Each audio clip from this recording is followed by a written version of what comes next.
Hello, welcome to PODnas. This is a sports show with a Southern flair. I'm Daniel Hawks. That's Jarrett Roser. Today we are going to go into the Dennis Allen firing. We also have a recap of college football from the weekend and my favorite segment, the top plays of the week. Jarrett, how are you doing? I'm doing well, man. Although I don't know, it seems like it was kind of a tumultuous and turmoil-filled weekend. A lot of drama all over the place. We'll talk about some of it. So Yeah, I don't know if it's Halloween or if it's election season or it's just everything. I think that's what people seem to want right now on social media, though. So you're a butt and eat that, man. Wow. You should be a roast comedian. Maybe do a political rally. Yeah, I can be like your boy Kill Tony and just show up at a roast and Oh, bully my way on and tick everyone off and proceed to do yeah. that for the next few months. Yeah, but let's actually get into what was ticking a lot of Saints fans off. It was Dennis Allen. He has finally been relieved of his duties. I have been vocally not an advocate of it since the hiring. Um, and listen, I think Dennis Allen is a great defensive coordinator and a defensive mind.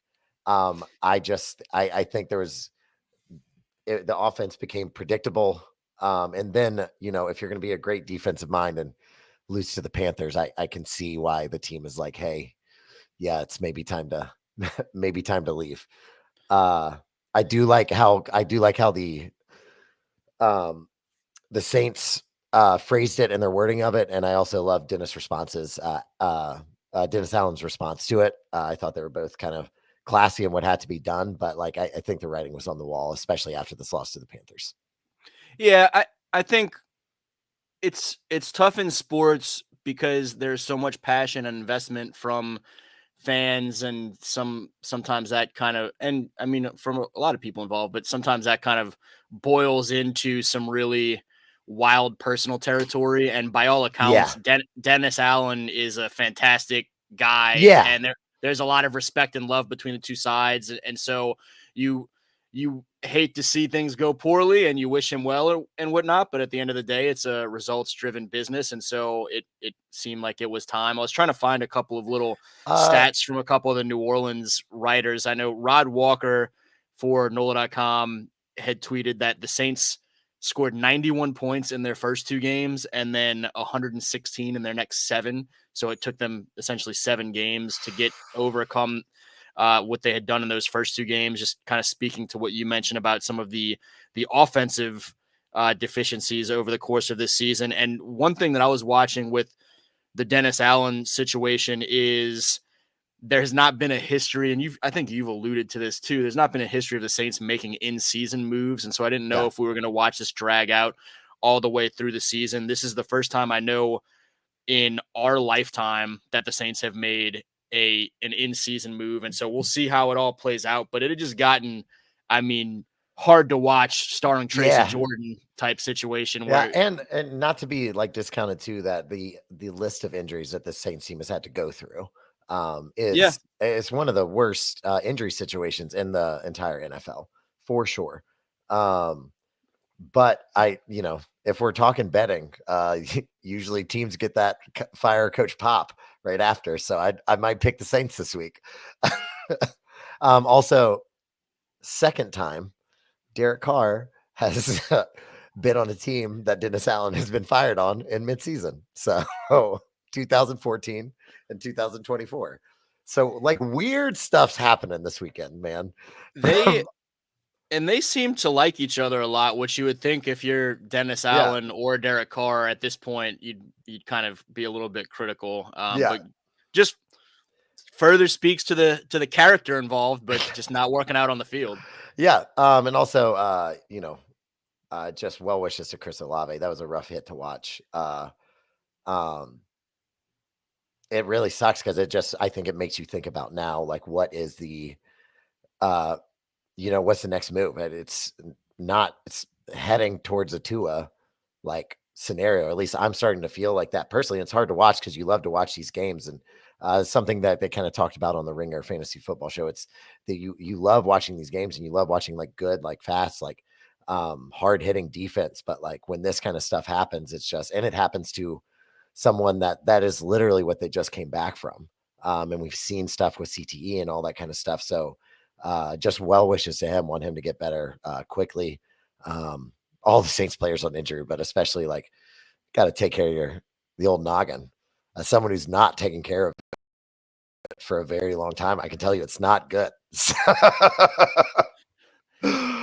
Yeah, I mean, it is such a dangerous game. You Yeah. mentioned, and I mean, you hear former players. Ryan Clark has been really vocal of it in recent years and talking about understanding how much at risk they as players are putting themselves every single week and not Yeah. taking that for granted and whatnot. And so, um, you certainly wish Olave and all those guys. I mean, not just Saints, but anyone who's dealing Yeah. with injury. The best possible recovery dynamics that they can have, and for people dealing with head injuries in particular, the more and more we've learned over the last decade plus at this point, I guess it's just increasingly scary every time you see someone take a hit like that. And yeah, wish him well. Yeah, absolutely. So Saints will they'll march on, I guess, limp on. I hopefully not 8 in a row, but we'll see. What is the new coach's name? It's the special teams coach. Yeah, Darren Rizzi, Yeah. which apparently the players today were wearing Merry Christmas shirts in the locker room, which is just, and someone had to explain to him because he said he doesn't use social media, he's not really aware of all that stuff. I've been really impressed when there have been instances in which the Saints beat writers have had a chance to talk to Darren Rizzi. He seems like a high energy, really enjoyable and very very competitive coach that is just, he's going to be a lot of fun, I think, as much as he can be dealing Yeah. with the back half of this challenging season. He also, and I slid that hard to watch starring Tracy Jordan joke in there earlier, but for a second 30 Rock reference, Darren Rizzi kind of reminds me of William Baldwin in 30 Rock when he's doing impersonations of Alec Baldwin's character. And so, I mean, if you see more of Darren Rizzi, just kind of picture William Baldwin, a Okay. younger William Baldwin next to it. I love that. I wanted to get that on record because I I don't know if anyone else has absolutely. called that out. No, I listen, that's the social cut. All right. That's the cut of this episode that's going to be up. So, all right, let's move on. Recapping college football week 9. So here's the thing is like you lost 2 games that I won in our pick 'em. But then So college, this is what this was week 10 of college, I think. yeah, week 10 of college, we're going into week 11. You got SELU. You said they had a big comeback over Lamar. They had an overtime comeback or Yeah, Southeastern won an overtime against okay. Lamar. The school, not just a guy that they found. Yes, yes, yes, yes. And then I got SMU over Pitt. So those cancel out. And then I got Panthers over Saints. But then I lost on no, I'm up 1. Look at that. I just You, did math in my head. look, I got one to W on me. clarify for folks at home or wherever you're watching on your smartphone, just 2024. I'm not trying to box you in. I had a nice lead on you, so you won 1 on me for the Yeah, week. that's right. That's right. Dog. So you All right. you now trail by what, 8? I stand on business. I don't even want I still trail by a lot. It's like it's where we're still in double digits. I only got 1 on you. I think you're up Oh wow. you're up Okay. 10 games on me. So that's fun. I'll have the numbers pop up on the little screen right here. It'll show the people. But one thing I do want to cover, ULM loses to Marshall 28-23. On the sideline, the assistant coach, Cameron Blankenship, he had a little minty bee. Got a little angry. Made some national news, not in a good way. He's seen throwing, he's yelling at a player, I think maybe to get on or off the field. Maybe they're going to have too many. I don't know what the exact situation was. They're going to have too many players on the field. He throws his headset, breaks his headset, runs up to the kid and pushes him in the chest twice. They have to be separated on the sideline. It was not a great look. Like you said earlier, the kind of feistiness of this Halloween election season weekend. ULM comes out and says this is behavior that's unacceptable and not how ULM football conducts business. There will be disciplinary action taken against the assistant coach because this is a personal matter. The discipline will be handled internally. So that's where we are. If you haven't seen the video, he's angry. Jared, Yeah. anything that you just glean from this entire game, because ULM does lose a very close one to Marshall. Marshall outscores them 14-9 in the fourth quarter to take home the W. So I feel like in any close game like that, tensions are really high. But if you're an employee of the school, you maybe gotta know it's 2024. It can't be that, like, Bobby Knight wouldn't make it as a coach Yeah, right now. and look, I mean, at Bobby Knight era of time, this Yeah, would have been such a non-story. It's at ridiculous all. because yeah. And so I don't have a whole lot to say about that. I mean, he's Blankenship's Or just made the game in his general, because I also feel like yeah, we talked for about sure. this before. Like the ULM, it's kind of like you said before our show, kind of maybe crashing down to earth a little bit. Yeah, just I mean, for that altercation though, Blankenship's apologized. ULM's had a statement. The player Drew Hutchinson, I believe, came out and said, they have a great relationship. They've squashed that, et cetera, et Yeah, cetera. So a lot of that's behind them. But this is a team in ULM that we were getting increasingly high on during some of their winning streak, and now they've had a couple of losses in recent weeks, and so you mentioned crashing back down to earth a little bit. I think still a good team, but we just kind of seen their room for error is pretty limited, and they can win games that play out a certain way for them, where they can kind of control some things on defense and with the ground game. They have been, I think, last in the Sun Belt in passing, second to last in scoring, and so they need to be able to scrap out low scoring defensive battles where they are the team that makes fewer mistakes. And yeah, so when it doesn't play out like that and you end up having the only turnover in a game and it's a 5-point game, and that's tough for this team right now with what they have to work with to overcome.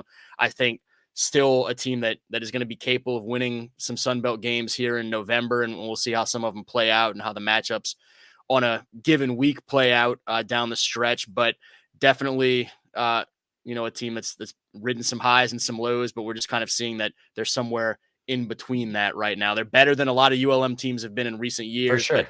maybe not as high as we were getting on them, where people in Monroe after the James Madison win were talking about, why aren't we getting consideration when we're talking about playoff teams from G5 and things like that. So Right. somewhere in between those two.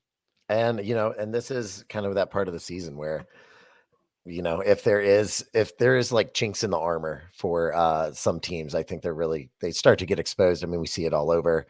And Yeah. one thing I love about college football this year is, like, there is so much parity across the board. And that's been so much fun to watch. So Yeah, that's exactly what I was about to say too, is in current college football, with the inability to really build over seasons after seasons and have a level of stability, you're just seeing consistency from week to week be so much more fleeting for teams to try and get a hold of. And so while it's been a rough couple of weeks for ULM, most teams in the country at this point have had at least one, if not a couple or a few rough weeks where yeah, they feel like they're not playing up to their standard. And so that's kind of par for the course in college football right now. yeah, and also making it even more impressive for what the Cajuns are doing down in Lafayette too. Um, so we'll continue to follow them, and also,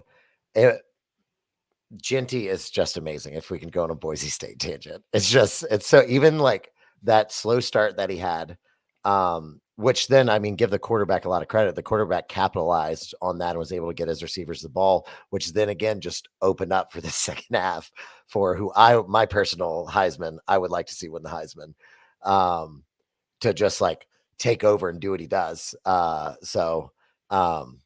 it was a super weird tangent, but I Yeah. unless I'm Boise State loses, I don't think UL is going to be able to get into that playoff picture, and I just don't, with their schedule. I don't see it happening. But again, week by week, we'll see how it happens. Like you said, stuff has been super fleeting.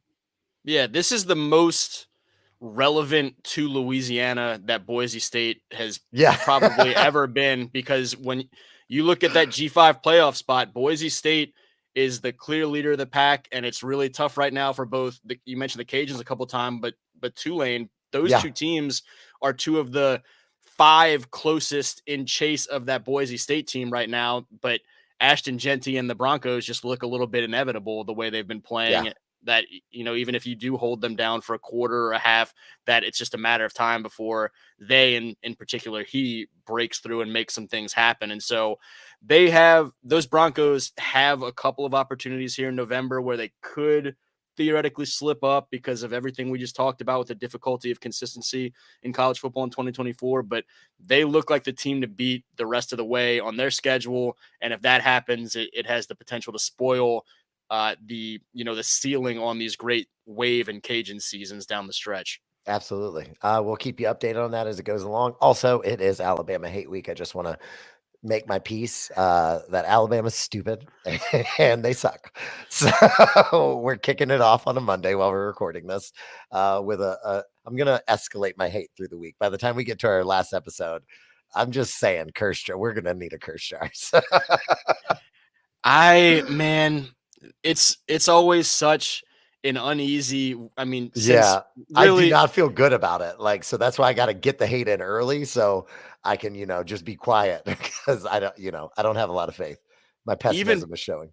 even predating Saban arriving to Tuscaloosa, but certainly since he revitalized that program and it became the dominant program in the country for over a decade, it's such an uneasy week going into any LSU and Bama game. And this was a year that for a lot of this season, I felt really good about LSU's chances in this game until watching the performance against Texas A&M on the same day that Bama seems to piece it together against Yeah. Mizzou. And so I still haven't really zeroed in on where, when we get to picks later this week, I'm going to land on it. But I feel a lower level of confidence right now than I did 10 days ago for sure. Yeah, I feel like it's just the trouble LSU has had with running quarterbacks. And like I'm not particularly like sold on like Milroe's skills as a passer. He can do it, like, but it's not consistent. I think that's pretty much like been said across the board on by many other and better radio podcast hosts than myself. Like that's not new information here, but the kid can run and he can escape and he is slippery. And those are the things that LSU has had such a tough time with this year. If Sellers doesn't go out in the South Carolina game, I don't think LSU wins that game because he was running all over him. We just saw what happened at Texas A&M when they put in Marcel Reed. So Milroe scares me. I don't know where I'm going to land with it either. I don't want to pick Alabama, and also Alabama sucks. So hate week. As I'm wearing red, I just realized that today. I made a point to wear my last red of the week on Sunday and no more red for this week. Well, this is technically my Sunday, so that's how we'll look at it. So, Sure. yeah, sure. We'll get there. We will keep you updated next week. We will go through our PODnas pick 7. Please come back, chill with us. But until then, what we're gonna do is my favorite thing to do on a Monday is look at the high school plays of the week. Let's go. Yeah. Roll them, Jarrett. A lot of North Louisiana flavor this week, and we start with a couple of guys who have been paired up as a play of the week candidate before, up at Airline High in the Shreveport area with Ben Taylor and Kenny Darby. Kenny actually a recent last time we talked about him, he was a Mississippi State commit. He decommitted on Did he Sunday. get 2 in? Well, you don't need to in high I know school, you don't need to, but like, did he get 2 in? I can't tell, man. There's a slow-mo one right after. Yeah. I think he got 2 in. That's such an incredible catch. Oh my goodness. He might have. I'm actually supposed to talk to him in about an hour, but a 2026 kid, the quarterback 25 or a 2025, a senior, Ben Taylor, he's committed to Northwestern State, has been an absolutely prolific passer for the Vikings throughout his high school career. And Kenny, as a sophomore last year, was looking like a really key piece of that offense as well with his big playability. Got hurt, missed a big chunk of last season, is back healthy this year, is up over 1,300 yards already through 9 weeks. It's just his ability to play the ball in the air, whether it be going up. What's his name? Kenny Darby. You can tell Kenny when you talk to him, or who are you talking later? Kenny or Kenny. Yeah, you can tell him that anytime I play NCAA or Madden this week, and if I get a in the end zone toe tap, I'm calling it a Kenny Darby. There you go. He's someone LSU fans should probably keep an eye on. We'll see how his recruiting process develops over the next year, but absolutely one of the top prospects in Louisiana's 2026 class. Yeah. Then you got a young quarterback up north in Parker Robinson at Neville, who finds, and this one's a little bit sneakier, gets the ball down Whoa. to Trendon Dumas. The first video was from KTBS, Alex Anderson and company up there. This one from KNOE, Aaron Dietrich and company. Ooh. And I think we have to kind of look at this and pause it a little bit, because how this pass sneaks through, and watch under the armpit of the DB where Trendon has to go kind of pull the catch. And that's a big win for Neville against West Monroe. This pass sets up a touchdown run for Jalen Nichols on the next play. Go ahead. Both plays that we've just seen, the ball placement has been like, just incredible. I thought I was going to say something about the first one. I'm glad I waited, because that second one, that is just absolutely an unbelievable catch. Let's go. We have a defensive play from Southeast Louisiana where East Jefferson is in a battle for district tie game late against Riverdale, and you get a tackle for loss and strip by Iago Enrique and the Drew Poche scoop and score to go on to win to go on and win 20-13 and win district. Really big play there. Obviously, I was kind of hesitant on Iago's name is in the story that I saw on NOLA.com. He said DeJesus or DeJesus, and then on the roster that I saw said Enrique. And so I'll just go with the roster that I found. And regardless of which one of his names you're going by, huge play for I was gonna say, play it one more time. Let the people see it once more. It was a little choppy up at the top. For Poche and the Warriors to win district. There's the big strip, and there's the scoop by Drew Poche. We'd love to see the awareness on the scoop and score, and also get them handles. Didn't bobble. He just had that thing and just went. That was great. And then wrapping it up, back up to Shreveport and KTBS. Potentially disastrous play here for Southwood, that the quarterback right before halftime, Cornelius Martin, is able to show some awareness, go scoop that ball up, get the ball to his receiver, LaQuinton Pinckney, and then LaQuinton makes a guy miss. It cut off there, but he makes a guy miss, and he's gone for a touchdown right before halftime. Wait, so what happened right before that? Did he get stripped, or was it just a hike over the head? Yeah, it was a snap that got away. Snap that got away. Okay, I didn't see that. Yeah, let's see it again. I want to see it one more time. And so he goes and corrals that, doesn't give up on the play. In fact, gets it to a leaping grab for LaQuinton Pinckney. Oh, and he went to score there, right? Yeah, he went to score right before halftime. Nice. What plays? Oh my goodness. And I know what you're thinking. Like, how do I pick which play? And it's super simple. All you have to do is go to our Instagram, PODnas_LA. You can vote for the top play. At the end of the week, we are going to name who is the winner from our top 4 plays. But that is on you. We want to hear from you. So please check us out on Instagram. I'm sure we'll also post maybe a link to it on the Louisiana versus all y'all Twitter. I'm just pimping Jarrett and tweeting our stuff. So check that out. And then I don't think we have much more, guys. Do you have anything? No, man. We just, we just finished week 10 of college, week 9 of NFL and high school. And so we're really getting close to playoff picture time in college, and we figure out playoffs this coming week for high school. And hopefully the storm situation in the Gulf doesn't mess up a whole lot, because it should be a really fun week of football. Absolutely. And hey, if you're eligible, go vote. Doesn't matter for who. Just go effing vote. Do it. I was so locked into what we're doing here. I thought you were still talking about plays of the week, and I think everyone's eligible. Like, if you have an Instagram account, you're eligible. But also, you should also go vote. After you vote, you should vote on the top plays of the week. Definitely the most important poll of this week. That is all we got for you. I'm Daniel Hawks. That's Jared Roser. PODnas out. And it's a ticket talking margin for the biggest. That's a comma and a comma and a comma. Gotta get it. I've been comma and a comma and a comma. Gotta get it. Get it. Get it. Get it. Comma.